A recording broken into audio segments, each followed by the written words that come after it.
ख्रिस्त में मेरे प्यारे भाइयों एवं बहनों, आज माता कलीसिया संत योहन लातेरेन बसिलिका के प्रतिष्ठापन का पर्व मना रही है।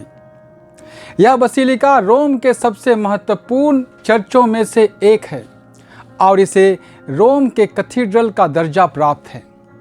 यह वास्तव में पोप का आधिकारिक कैथेड्रल है और रोम के 4 प्रमुख बसिलिकाओं में से सबसे पुराना और सबसे ऊंचा माना जाता है। इसे 4वीं शताब्दी में सम्राट कॉन्स्टेंटाइन द्वारा स्थापित किया गया था और इसे कैथोलिक धर्म का मदर चर्च माना जाता है।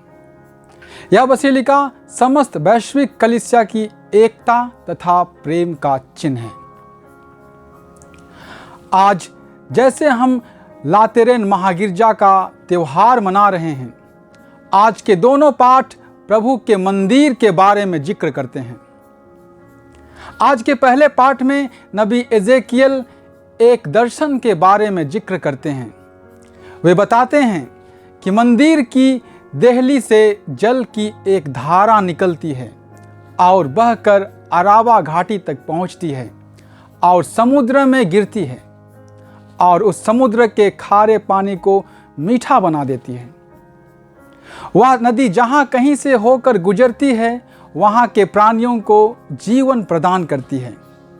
नदी के दोनों ओर हरे भरे फलदायी पेड़ उग आते हैं और उनकी पत्तियां कभी नहीं मुरझाती हैं।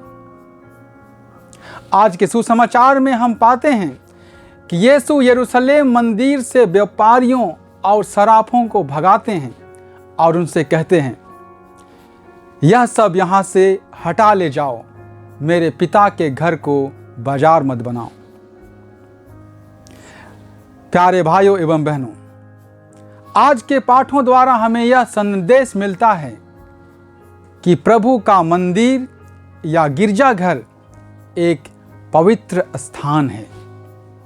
यह ईश्वर का निवास स्थान है तथा यहाँ से ईश्वर की कृपा, ईश्वर का प्रेम और दया की झरना बहती है। प्रभु का मंदिर जीवन का स्रोत है। वहां से जीवन का झरना बहता है और लोगों को सींचकर हरा भरा बनाता है। लेकिन आज के सुसमाचार में एक दुर्भाग्यपूर्ण स्थिति देखते हैं हम, और यह आज भी प्रासंगिक है, क्योंकि आज के जमाने में भी कभी कभी प्रभु का मंदिर बाजार बन जाता है। बहुत बार हम स्वार्थ की भावना लेकर प्रभु के मंदिर जाते हैं और उसे बाजार में परिणत कर देते हैं। हम में से बहुत कोई जाने या अनजाने में बहुत बार अपने स्वार्थ को प्रभु भक्ति से ऊपर रख लेते हैं।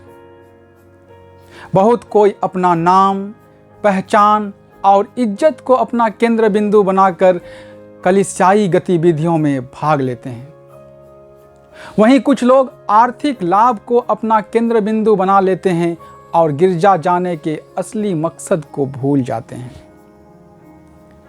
इस प्रकार से बहुत बार हम जानते हुए या अनजाने में व्यापारिक मनोभावना से प्रभु की वेदी के सम्मुख जाते हैं या धार्मिक कार्यक्रमों में भाग लेते हैं। इस प्रकार की मनोभावना का परिणाम यह होता है कि जब किसी का स्वार्थ सिद्ध नहीं होता है तो कलीसिया में लोगों के बीच कलह और मनमुटाव पैदा हो जाता है और प्रभु का मंदिर कृपा का केंद्र बनने के स्थान पर कलह का केंद्र बन जाता है।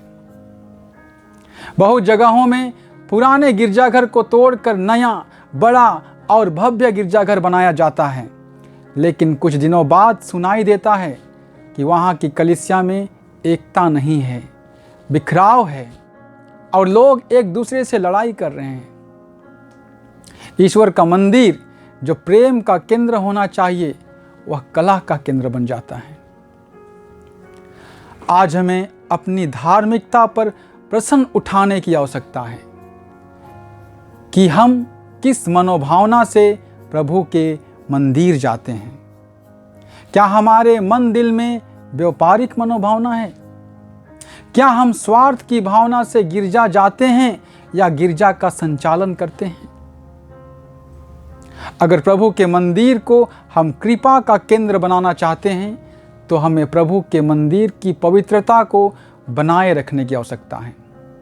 हमें प्रभु के मंदिर में व्यापारिक मनोभावना के साथ नहीं, बल्कि निस्वार्थ, नम्र और धन्यवादी हृदय लेकर के जाना है।